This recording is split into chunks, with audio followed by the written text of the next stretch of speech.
Witamy wszystkich w fabryce Longi, najnowocześniejszej fabryce modułów fotowoltaicznych na świecie. Zapraszam do zwiedzania. Dzisiaj z wizytą w fabryce Longi, jeden z wiodących producentów paneli fotowoltaicznych, modułów fotowoltaicznych. Zapraszam Was bardzo serdecznie, zobaczymy co, jak i w jaki sposób produkują te moduły. A ja mam tutaj od razu już na sam początek Daniela, który nas tutaj zaprosił. W jaki sposób chcesz nas przekonać, że Longi to są te moduły, które trzeba wybrać? Zapraszam Ciebie, Waldku, i słuchaczy wszystkich do tego, żebyście odwiedzili naszą fabrykę. Ten cały obszar tutaj ciągnie się kilkaset metrów w tamtą stronę. Jak sobie podejdziemy i zobaczymy tamtą uliczkę, zobaczycie, że tam jest kilka hal produkcyjnych. To jest jedna z największych w ogóle miejsc produkcyjnych modułów na świecie. Ponad 25 gigawatów mocy rocznie robi się w tym miejscu. To poczekaj, a ile mamy w Polsce gigawatów w tej chwili? No, nie mamy tyle. Nie mamy jeszcze tyle. Jeszcze nie mamy tyle. 20. Czyli 20 mamy, tak? Dobrze. Słuchajcie, zaraz porozmawiamy o tym backkontakcie, bo to będzie chyba taka podstaw. Oczywiście. O czym chcemy Nie ma tutaj już porozmawiać? dzisiaj, nie ma co w ogóle dzisiaj myśleć o żadnej innej technologii. Jeżeli chcemy efektywnie dostarczać naszym klientom energię ze słońca, musimy korzystać z rozwiązań typu backkontakt. I takie właśnie będziemy dzisiaj pokazywać. A to jest największy site produkcyjny właśnie tej technologii N-Type backkontact, technologia HPBC 2.0 od Longi. Lecimy. Lecimy. Jesteśmy w Chinach, w fabryce w Chinach, ale mamy połączenie z Polską. Dlaczego? O, oczywiście. Żeby dojść do tego, bo to jest wafel krzemowy, to co tutaj widzimy, taki piękny, zupełnie niepodobny do tego, co widzimy w modułach. Żeby dojść do niego, on musiał zostać wycięty z takiej wielkiej, długiej świecy krzemowej, bardzo ładnej właśnie w takim klimacie kolorystycznym. I proces uzyskiwania tej świecy, on co do zasady nie zmienił się od czasów, kiedy wymyślił go Jan Czochralski i od tamtego czasu my go tylko skalowaliśmy. Robiliśmy tą świecę większą. Jego tam ta świeczuszka była taka super malutka, tam miała 2 mm chyba, o ile dobrze pamiętam, średnicy. My dzisiaj mówimy o świecach krzemowych o średnicy kilku, nawet 10 centymetrów. Tak, żeby wyciąć taki kwadrat, musimy mieć przekrój tutaj pewnie z 18-19 cm w średnicy i to dzięki jego procesowi de facto nasz prezes Zhong Baosheng z Longi przetłumaczył pracę właśnie Jana Czochralskiego na język chiński i zaczął dalej rozwijać tą technologię. No właśnie, mówisz rozwijać technologię, bo wczoraj też mi coś mówiłeś na temat czyszczenia tego krzemu i że to jest bardzo ważne. Dlaczego? Tak. Czystość tego wafla jest bardzo uzależniona od tego, jak dokładny i czysty jest ten proces. I no niestety w tym procesie standardowym te zanieczyszczenia się pojawiały, dlatego musieliśmy sortować wafle krzemowe ze względu na ich rezystancję. I teraz Longi usprawniło ten proces, potrafi doprowadzić do sytuacji, w której cała świeca de facto jest porównywalnie czysta poprzez zabiegi specjalne w tym procesie czochralskiego, dodatkowe komponenty, dodatkowe komory w tych piecach i magnesy, które trzymają z dala te zanieczyszczenia od tego korowego, od tej korowej świecy, która się wyłania nam z tym, co oznacza, że de facto mamy bardziej wytrzymałe ogniwa, które są lepiej zbudowane, jeszcze bardziej... I mniej korodują. I mniej korodują, oczywiście. W historii tak. I są dużo bardziej wytrzymałe. Czyli Polska miała wkład w produkcję fotowoltaiki. Bez Jana Czochralskiego nie było tutaj nic, nie Longi tylko nie tych było. modułów, Longi by nie było, tego światła by nie było, tego zegarka by nie było, tego twojego tutaj, tej myszki by nie było. Niczego by Nic nie by nie było. Byśmy musieli na korbkę wszystko mieć.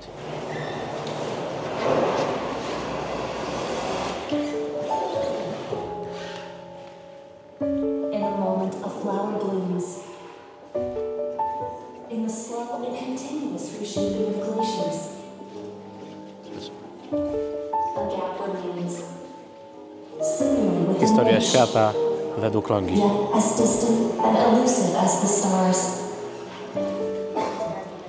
Widzimy tu wizję świata, w której przyszłość opiera się cała na zrównoważonej energetyce.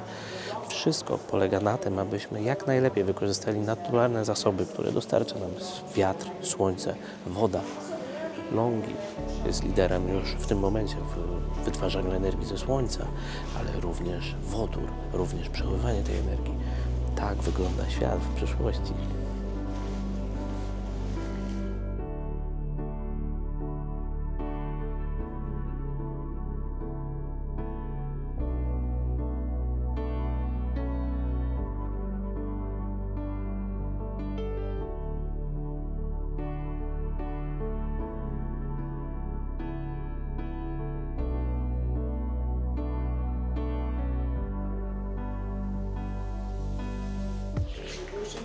Tu widzimy 5 różnych segmentów, w których LONGi odgrywa kluczową rolę, od produkcji wafli krzemowych przez produkcję modułów, rozwiązania dla budynków komercyjnych, dla dużych parków solarnych i ostatni, trzecia noga LONGi, to właśnie wodór i elektrolizery wodorowe, po to, żeby jak najlepiej w przyszłości wykorzystać nadwyżki energii właśnie wygenerowane z odnawialnej energetyki.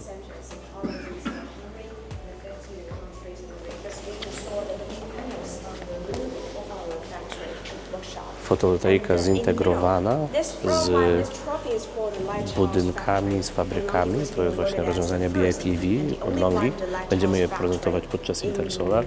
Następnym rozwiązaniem to właśnie fotowoltaika dla rozwiązań domowych, zarówno standardowych, tradycyjnych, jak i nowoczesnych.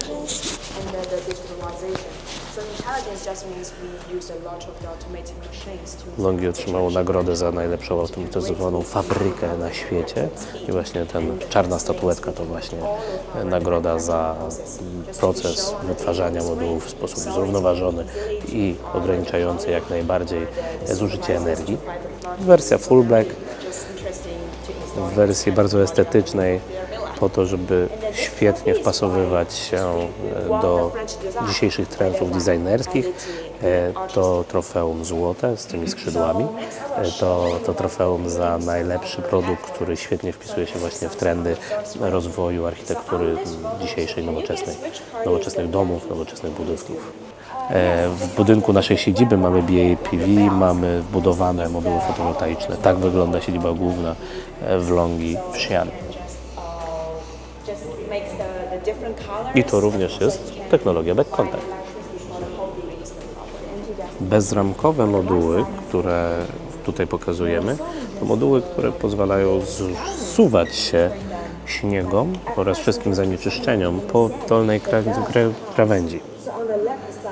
Tak, widzimy symulację burzy piaskowej, a następnie deszczu, który spływa i czyści nam moduł. Natomiast w konwencjonalnym module mamy ten brud, który osadza się w wyniku tej ramki na dole i zacienia nam dolne ogniwa. W przypadku modułów tych właśnie anti-dust czyszczenie tych modułów przebiega dużo lepiej i wydajniej. Tak, również śnieg zsuwa się dużo wcześniej z tego bezramkowego modułu, więc dużo wcześniej możemy go odkryć i pozwolić mu pracować.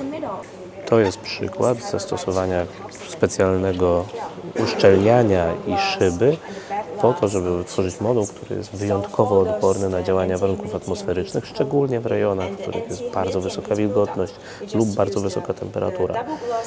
W naszej rzeczywistości, w Polskiej, Europy Środkowo-Wschodniej, nie spotykamy się z tak trudnymi warunkami, jak na morzu południowochińskim, czy w miejscach, w których to rzeczywiście wilgotność dochodzi do 80-90 stopni, chociażby jak tutaj, gdzie jesteśmy.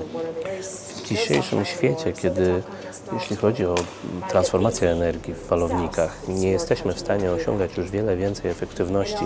Moduły przychodzą z zupełnie nowymi możliwościami poprawiania efektywności naszej instalacji. Jeśli chodzi o falownik, wiele więcej tam już nie uzyskamy sprawności. Jeśli chodzi o moduły, cały czas pracujemy nad tym, żeby kolejne procenty sprawności właśnie wykorzystywać do tego, żeby ten uzysk roczny w każdej godzinie dnia, w każdym tygodniu, w każdym miesiącu był coraz większy. Moduły backkontaktowe wstają wcześniej i kładą spać wcześniej. To pozwala falownikom również budzić się wcześniej i później zasypiać.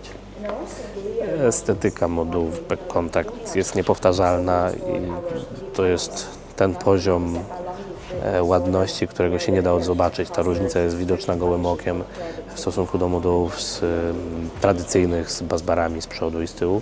Dla osób, które cenią sobie design i wygląd instalacji, a takich jest coraz więcej, tak jak nasi zachodni koledzy z Holandii czy Niemiec, tam instalujemy przede wszystkim moduły typu full black.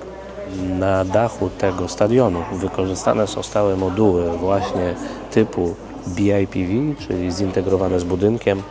Zarówno tu mamy moduły fotowoltaiczne, jak również te złote miejsca, które tutaj widzicie, to również są moduły fotowoltaiczne, z których możemy generować prąd. To właśnie pokazuje, jakie są możliwości zastosowania formuły back contact, bo właśnie dzięki temu, że one nie mają busbarów z przodu, możemy w pełni pokazać je w różnej kolorystyce i nie będzie tam żadnych prześwietleń, reflektów. To są już normalne materiały budowlane, które produkują energię. Okej, i tu mamy po prostu tą płytkę krzemową. Ona już tam w środku jest, nie widzisz jej. Ona tam jest, pod spodem. Ta płytka krzemowa, która tam jest właśnie dzięki temu, że jest backkontaktowa, zupełnie jej nie widać, nie prześwietla w żaden sposób przez ten materiał No budowlany. dobrze, a jeżeli to jest to na takiej płycie zrobione, to jak to jest wtedy z mocą produkcji? Czy to w jakiś sposób ogranicza, czy Tak, nie? będzie ograniczane, no bo dołożenie każdego koloru to zabranie kawałka spektrum światła, które może być absorbowane. W jednych bardziej, w innych mniej. I oczywiście one będą miały trochę niższą sprawność, no ale tutaj bardziej chodzi o estetykę, o to, żebyśmy mogli właśnie wykorzystać rozwiązania fotowoltaiczne w różnych rozwiązaniach. Nie, to nie jest moduł, spokojnie. To jest tylko płytka, która pokazuje, w jakim kolorze możemy tworzyć moduły, w jakich barwach się poruszamy. Są to typowe barwy budowlane dla nowoczesnego budownictwa, ale również jeżeli szukamy czegoś, co będzie dobrze się prezentować na dachu z tradycyjnej cegły, z tradycyjnej ceramiki, no to również możemy coś takiego znaleźć. Moduł tutaj, który widzimy, seria backkontaktowa, N-Type Back Contact, właśnie najnowszy, najnowocześniejszy moduł w naszej stajni. On będzie w wersji dystrybucyjnej nazywał się modułem serii HIMO X10, czyli backkontaktowy N-Type, który może występować w wersji zarówno z białym backsheetem, jak i z podwójną szybą. Okej. A jak będzie z podwójną szybą, to jakby... To będzie bifacjalny. Okej. Dzięki temu. Będzie bifacjalny i z podwójną szybą, więc jeżeli potrzebujemy wytrzymałości modułu double glassowego, podwójnoszybowego, wtedy będziemy mogli również wykorzystać takie. Przede wszystkim to jest wielkość projektowa. To są na projekty gruntowe, rozwiązania na projekty gruntowe. Tu obok znowuż, żeby nie było, jesteśmy, że tak powiem, Longi ma pełne spektrum produktowe. Tak wygląda zwykły topcon. Ta różnica jest niepodważalna. Tutaj widzimy złącza zarówno na przodzie, jak i na tyle. Na tym momencie powiedzmy, o co dokładnie chodzi. My jeszcze to wytłumaczymy za chwilę, ale tutaj musicie zwrócić uwagę, że te połączenia modułów są po pierwsze na wierzchu, a po drugie widzicie takie jakby kreski, które są połączeniami modułów. busbarami. A przejdźmy do tamtego. I tutaj ten moduł prawdopodobnie nie pracuje, bo nie ma żadnych połączeń. Nie ma połączeń, to nie może pracować. No, jak? Wszystkie te połączenia przenieśliśmy na tył i specjalnymi pasywacjami, specjalnymi zabiegami chemicznymi pozwoliliśmy mu odzyskiwać tą energię ze słońca właśnie od tyłu, co oznacza, że żadna ścieżka, żaden busbar nie zasłania wierzchniej części wafla krzemowego i pozwala skorzystać z pełnej jego dostępności. Jaki to ma tak naprawdę wpływ? Jaka to jest różnica? No bo Przeogromny. wyglądem tylko? Nie, wygląd to przede wszystkim to jest to, co widzimy na pierwszy rzut oka. W estetyce full blacków w ogóle niepodważalne, ale przede wszystkim sprawność i wydajność. Sprawność na światowym poziomie. To jest najmocniejszy moduł. Tutaj widzicie w tym momencie technologię, która jest numerem 1 według wszystkich badań w tym momencie na świecie. NREL stwierdził, że to jest najmocniejszy moduł wyprodukowany w tej technologii. Tutaj sprawność tego produkcyjna mamy 24,8, tego najbardziej sprawnego, który był użyty do badań, było 25,4.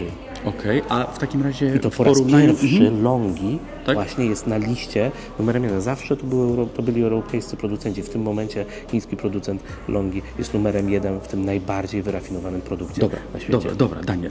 Poszły wszystkie marketingowe opowiastki, a teraz powiedz mi, dla każdego z nas, jakie to będzie miało różnice takie konkretne, bo wiem, że ten back contact, ty już mi to opowiedziałeś i ja jakby to rozumiem, ale chciałbym, żeby każdy wiedział, co to ten back contact jest. Wiemy, że to są połączenia z tyłu, ale Co to daje takiego konkretnego, takie same plusy wymień tego, dlaczego ten back contact ma być lepszy. Najwyższa wydajność zarówno w chwili i w roku, czyli wyprodukujemy w tym momencie mówimy, że około 7,4% więcej w ciągu roku jesteśmy w stanie wyprodukować w stosunku do Topconów. W stosunku do naszych najpopularniejszych w Polsce perków mówimy o produkcji rzędu kilkunastu procent wyższej niż taka standardowa. Im więcej produkcji z metra kwadratowego, tym więcej zysku dla nas, ponieważ możemy więcej mocy włożyć na mały dach, albo mniej dachu zająć znowuż produkując to, więc z jednej strony dla klientów końcowych większa wydajność i więcej mocy i z drugiej strony dla całej branży, całego rynku mniej pracy, bo w porównaniu do standardowej technologii jesteśmy w stanie na układzie typu 10 kW zamontować 2 moduły mniej. Dobra, a powiedz mi taką rzecz, bo z tego co pamiętam, co mi też tłumaczyłeś, czy to ten back contact daje również to, że moduły, jeżeli na przykład, nie wiem, zacieni nam się gdzieś fragment? Tak. W tych modułach mamy już tą funkcję optymalizacji zacienienia. To oznacza, że każde ogniwo z osobna pracuje jak dioda bocznikująca, co ostatecznie przełoży się nam na to. Kupa pojawia się na tym module i nie wyłącza nam się... nie module, tylko na tym ogniwie. I nie wyłącza nam się 1/3 na przykład modułu. Dokładnie tak. A wyłącza nam się tylko to wybrane ogniwo. Dzięki temu w układach stringowych jesteśmy w stanie odzyskać bardzo dużo potencjalnie straconej energii, nawet do 35%. No dobra, okej.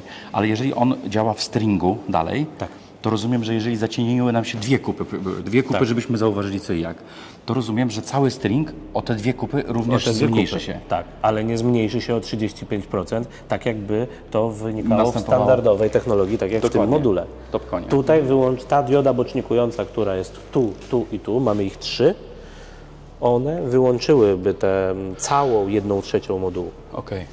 Okej.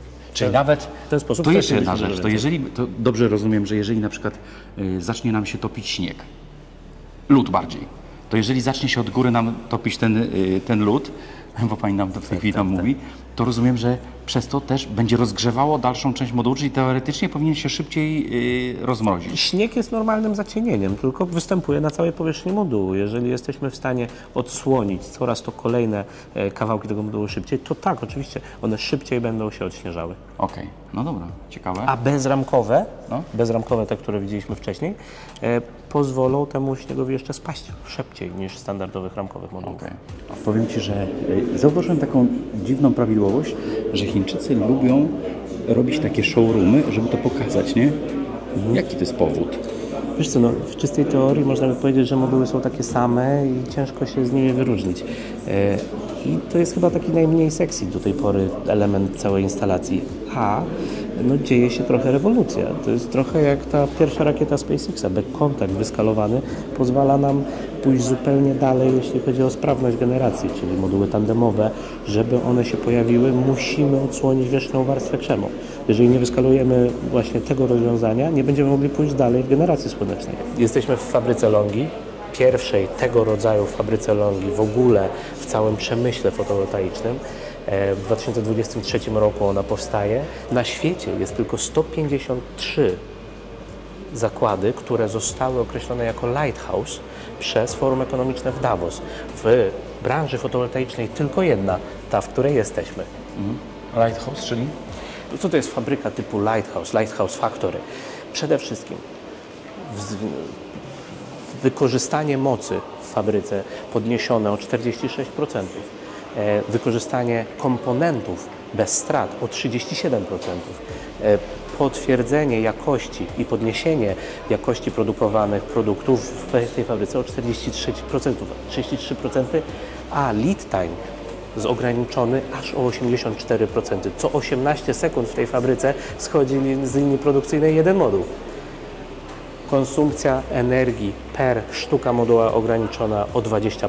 To jest bardzo ważne, bo przy skalowaniu tego typu właśnie rozwiązań musimy ograniczać nasz carbon footprint. wszystkie dane są zautomatyzowane, wszystkie elementy procesu są zautomatyzowane, wszystkie checkpointy i możliwości stwierdzenia, czy moduł jest dobrze wyprodukowany, dobrze ułożony, czy ogniwa są dobrze zespawane ze sobą, są właśnie mierzone i sprawdzane w kilku miejscach w całej fabryce i ten wykres pokazuje, jak nasi inżynierowie mogą w tym momencie sprawdzać bez wykorzystania ludzi na taśmie. Kiedyś na tej taśmie zobaczylibyśmy bardzo dużo osób krzątających się tam, sprawdzających te obrazki. Teraz to wszystko za nich robi AI.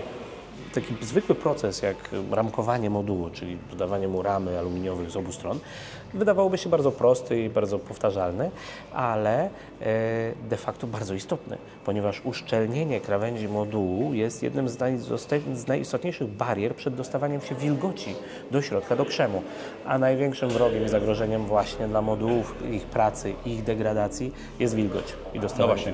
I o tej degradacji, jeszcze jak już teraz powiedziałeś o uszczelnieniu, to powiedz mi, dlaczego back contact, widzisz, odrobiłem lekcję, słuchałem, co do mnie mówiłeś.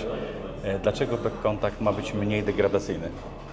Back contact będzie mniej degradował z różnych względów. Jednym z nich jest kwestia mniejszej temperatury i mniejszego współczynnika temperaturowego, to znaczy ten krzem jest mniej poddany zacienieniom, nawet przez busbary, w związku z tym wolniej degraduje, ponieważ każdy zacieniony kawałek sprawia, że pod zacienionym kawałkiem ten krzem podnosi swoją temperaturę i tam zaczyna się proces starzenia. Jeżeli nie mamy tych busbarów, no to ten proces starzenia nie postępuje tak szybko, dajemy mu naturalnie przebiegać, ponieważ cały krzem jest odkryty i to jest główny powód, dla którego ten krzem będzie wolniej degradował. Oczywiście uszczelnienie, oczywiście jakość wykonania będzie drugim bardzo ważnym aspektem, bo gdyby nie jakość wykonania Longi, no to wtedy każdy moduł bardzo by się szybko rozpadał. Mówiłeś mi, że produkujecie również wafle krzemowe dla innych producentów. Dlaczego mielibyśmy brać moduły Longi, a nie innych producentów, skoro dla nich robicie, a z tego co mówiłeś, to jest duży udział rynku, jeżeli chodzi o dostarczenie wafli krzemowych? Dlatego, że wafle krzemowe, które produkujemy, de facto Longi było jednym z prekursorów komercjalizacji i ekonomiki skali w produkcji wafli krzemowych. Longi od 2000 roku robi te wafle krzemowe, mamy już 25 lat od tamtego czasu. Niemniej jednak jakość produkcji modułów, ogniwo, wafel to dopiero wafel, żeby z tego wafla coś powstało, jakiś prąd, musi się pojawić tam złącza, trzeba odebrać tą energię z tego wafla. Tylko my w tym momencie na taką skalę produkujemy ogniwa w najnowszej dostępnej technologii, czyli w back kontakcie. A oprócz tego jakość produkcji, którą widzieliśmy w fabryce, pierwsza taka fabryka na świecie, pozwala nam zaproponować projektowo, czy też lokalnie, domowo, najlepsze produkty dla klientów końcowych. Tutaj nie ma dużo marketingu, tutaj po prostu jest bardzo dobrze wykoncypowany proces i ekonomika skali. To, na czym Longi buduje swoją siłę i przewagę. Dobra, jeszcze wspominałeś mi coś o cięciu tych wafli krzemowych właśnie. Jak widzimy tutaj wafle w tych modułach, back contact seria już po naszemu będzie Hymo X10. Widzimy przecięte je na pół. Tylko w Longi wafle krzemowe, a właściwie ogniwa są inaczej. Tylko w Longi w tym procesie produkcji ogniw cięcie na half-cuty jest na poziomie wafla, na etapie wafla, a nie na etapie ogniwa. To pozwala im jeszcze lepiej zachować trwałość i nie korodować, nie ulegać dodatkowej degradacji ze względu na to cięcie już po pasywacjach. Czyli my spasywujemy już te połóweczki, a nie całe Pasywujemy, ogniwo. musisz to powiedzieć jaśniej dla naszych widzów. Pasywujemy, czyli No powiedz nam to. Czyli tak wafel najprościej. krzemowy wyciąty z tej świecy tniemy na pół, następnie pasywujemy, czyli poddajemy go różnym procesom chemicznym po to, żeby on efektywnie właśnie przetwarzał tą energię odebraną ze słońca, a potem jeszcze dodatkowo nawet go ścieramy, można by powiedzieć, żeby nadać mu tą warstwę antyrefleksyjną po to, żeby jak najwięcej tych fotonów uwięzić w krzemie, żeby one wybijały elektrony i które potem właśnie do tych busbarów z tyłu przejdą i przejdą nam po stringach do falownika, zamienią się w energię w naszym No i domu. też chodzi o to, żeby jeszcze bardziej zbierały słońce na swoją powierzchnię. Tylko po to tu jesteśmy. Tylko po to, żeby jak najbardziej doprowadzić do ostatniego kawałka procenta właśnie tą efektywność zbierania słońca. To wy takie złodzieje słońca jesteście. Wszystko. Czyli będzie tak, jak sąsiad będzie miał inne moduły, a wy będziecie mieli longi, to on wam te słońce zabierze. Dobrze zrozumiałem, czy źle? Trochę będziemy zabierać słońca, no i niestety bardzo mi przykro, drogi 1 300 000 prosumentów, no jeżeli ktoś będzie miał teraz moduły longi serii Hymo X10, no to jego moduły będą produkować lepiej. To tam, w tamtą stronę, to wszystko jest longi. Sekunda, czekamy? No już. Sekunda. Tam. Ten autobus tylko nie jest longi, on jest wynajęty. No dobrze, to teraz zobaczymy, z czego się składa ten moduł, który wkładamy normalnie na dach, bo to całkiem skomplikowana konstrukcja. Najpierw aluminiowa rama, dwuściankowa, bardzo sztywna, bardzo chroniąca moduł przed tym, żeby właśnie nie uległ żadnym zgnieceniom i napięciom. Potem żel, który uszczelnia w środek ramy. Bardzo ważne miejsce, ponieważ musimy uszczelnić te kanty modułu, żeby nie dostawała się tam żadna wilgoć.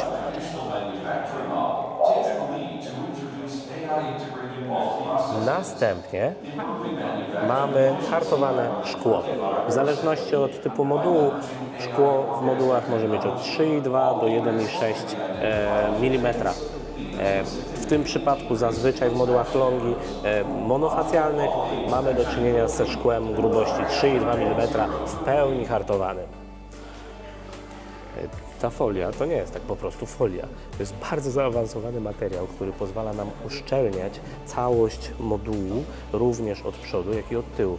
Czyli to jest ta górna folia, która się kładzie na moduły, która uszczelnia nam całość konstrukcji, jeśli chodzi o front panelu.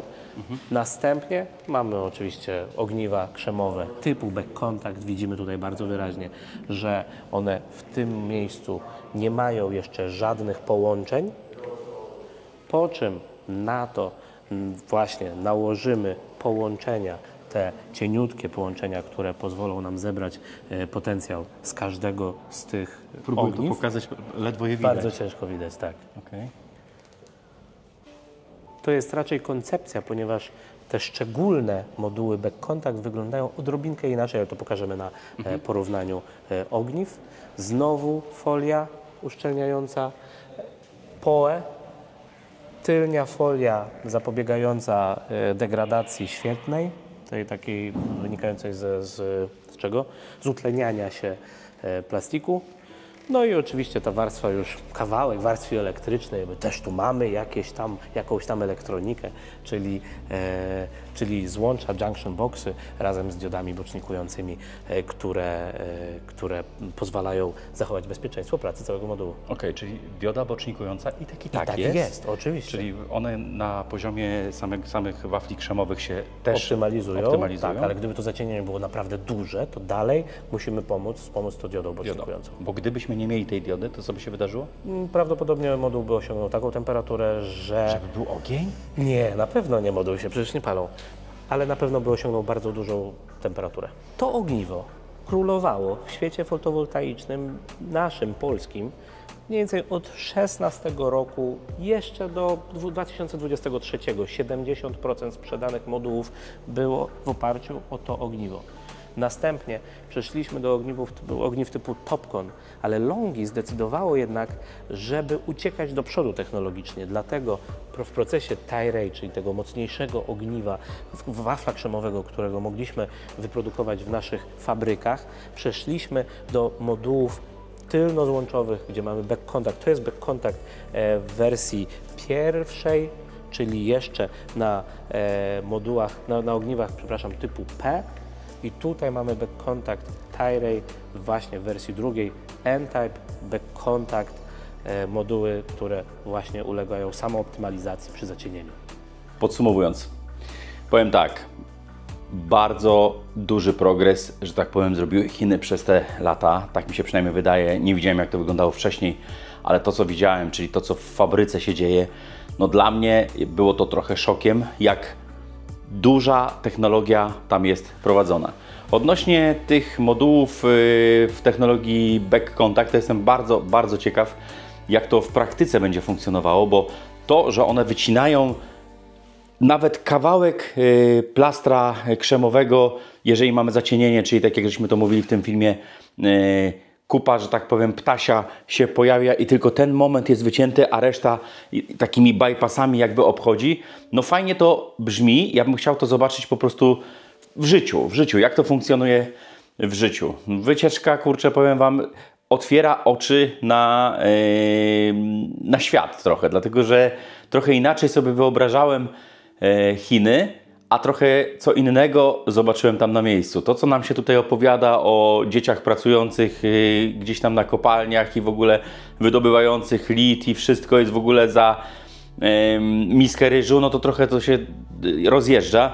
Jeśli chodzi o to, w jaki sposób te zakłady wszelkie, i tutaj w szczególności mówię akurat w tym filmie o Longi, pokaz dla klienta, czyli te wszystkie takie tematy związane z ich wizją świata i pokazaniem, jak to wszystko oni to widzą, czyli ten cały taki tour po backstage'u, nazwijmy to, no to grubo. Jedyne, co bym chciał, żeby było więcej, to szkoda, że Wam nie mogłem pokazać tego, co się dzieje konkretnie w fabrykach. Faktycznie były tam pewne technologie, których może nie chcą pokazywać po prostu, żeby konkurencja nie mogła podglądać pewnych rzeczy, no ale fajnie by było, gdyby można było to pokazać, dlatego że by była jeszcze większa świadomość w Europie tego, co się tak naprawdę w Chinach dzieje. To tak podsumowanie na sam koniec. Myślę, że jak będziecie mieli jakieś pytania, to oczywiście komentarze są dla Was, dla wszystkich ekspertów na YouTubie, więc czekam na Wasze komentarze. Dziękuję Wam bardzo serdecznie. Subskrybuj kanał, tam te wszystkie rzeczy to wiecie, nie będę Wam powtarzał. Słuchajcie, ja osobiście jestem bardzo pod wrażeniem tej całej fabryki. Powiem tak, brakuje mi tylko jednego. Chciałbym zobaczyć, jak są robione te wafle krzemowe. Pytajcie w komentarzach, o co tylko chcecie. Ja z Danielem jestem w ciągłej łączności, więc na pewno się dowiemy bardzo ciekawych rzeczy. No i miejmy nadzieję, że kiedyś jeszcze uda nam się udać do fabryki i pokazać, jak są produkowane, no można by powiedzieć, polskie płytki krzemowe, czy wafle krzemowe, jak zwał, tak zwał. A tymczasem bardzo serdecznie Wam dziękuję i do zobaczenia.